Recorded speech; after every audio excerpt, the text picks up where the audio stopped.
সালাতে দোয়া কবুল হয়। সালাতে দোয়া কবুলের 3 জায়গা। একটা হচ্ছে তাকবীরে তাহরিমার পরে আমরা সানা পড়ি না, আমরা তো একটা পড়ি। আল্লাহর হাবিব সুন্নাহ এবং নফল নামাজে আরো পড়তেন সানা, ওই দোয়া কবুল হয়। 2 নম্বর জায়গা সালাতে সেজদায় পড়ে দোয়া করলে কবুল হয়।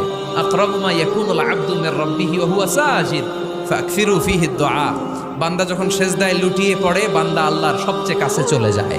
কিন্তু বিশ্বনবী বলে সেজদাটা তোমার রবের কুদরতি পায়ের উপরে পড়েছে। সেজদায় পড়ে দোয়া করেন। সালাম ফিরানোর আগে বিশ্বনবী দোয়া করতেন, লা ইউসাল্লিমান্না আহাদুকুম হাত্তা ইয়াতাআওয়াযা মিন আরবা'a।